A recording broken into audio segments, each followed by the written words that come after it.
And my guest today is incentives industry thought leader Michelle Smith.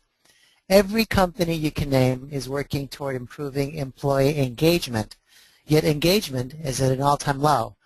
Why is that? Well, it's because employee engagement programs don't work. Today, Michelle will be sharing groundbreaking research that proposes a fresh leadership model for getting the business results we all want. And the key is employee enrichment. Pretty important stuff, and part of our commitment here at ExecuNet to connect you with higher value thinking that can elevate your work, your company, your team, and your own career. So I am thrilled to introduce today's presenter. Michelle Smith was named as one of the 10 best and brightest women in the incentives industry. She's a world-renowned speaker and consultant and a trusted advisor to many of the world's most successful companies and government organizations.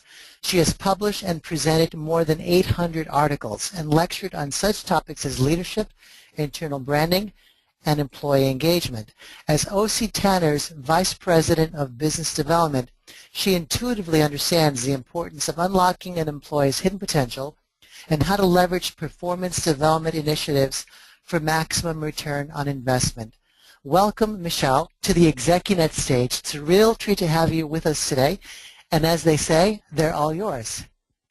Thank you so much, Tony, and please let me add my welcome to the ExecuNet audience as well. I'm just really thrilled to be here, and this is a topic I'm quite passionate about, I love, and I hope that all of you in the audience come away with some real insights. We're going to work real hard for the next hour to make sure that you find value in investing your time with us this morning, because these are certainly challenging times for leaders. You are being asked to do much, much more with much, much less. The speed, the velocity, the complexity of the challenges that you're facing are absolutely daunting, and there's no end in sight. It looks like this is going to, not be getting any easier anytime going forward. As a matter of fact, you probably feel much like the gentleman in this graphic here. When I have the opportunity to speak to senior leaders all around the world, I hear repeatedly this feeling of frustration about the magnitude of challenges that you're facing, and a sense of realization that many of the strategies that we as leaders have used for so many years are not nearly as effective as they once were. But the new path forward isn't really clear. So we have taken that information, and we've also are hearing very strongly from employees that as much as they appreciate employee engagement initiatives, they also feel that engagement is manipulative. That they understand the organization is doing something to them to get a different result from them. And you can imagine how frustrating this is for leaders, and perhaps you're feeling this frustration as well, because employee engagement is one of your best tools for innovating, growing, getting yourself through the hard times.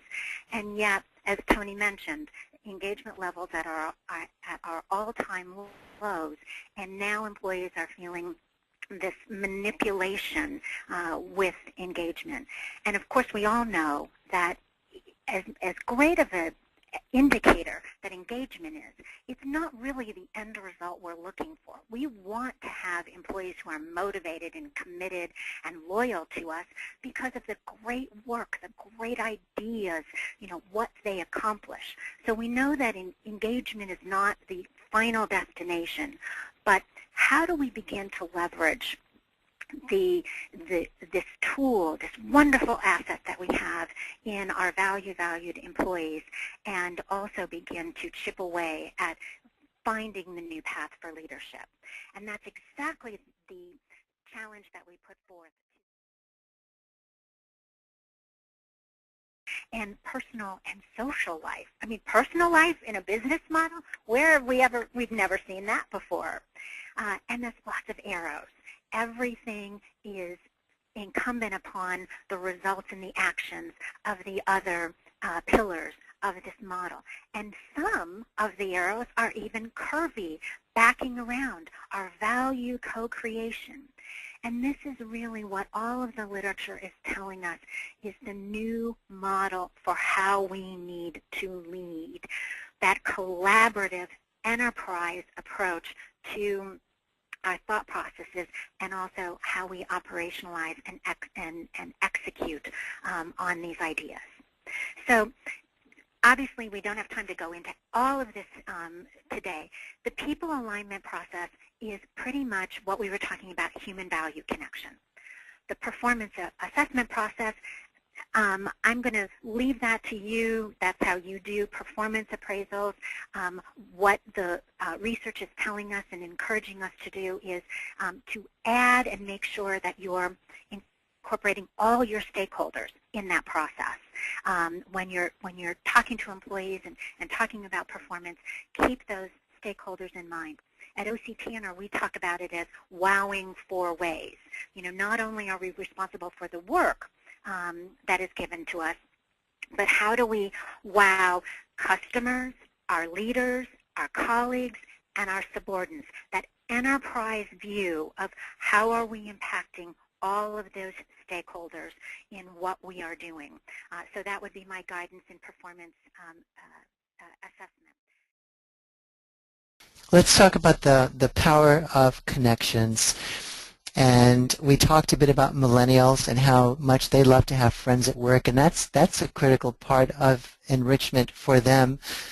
Can you address, Michelle, what impact, good or bad, technology has had on our ability to really connect? And the examples that some folks are chatting in include IM and texting and things that are intended to bring us closer, yet at times make it harder to connect with people. Has that in the research or elsewhere proven to be the case?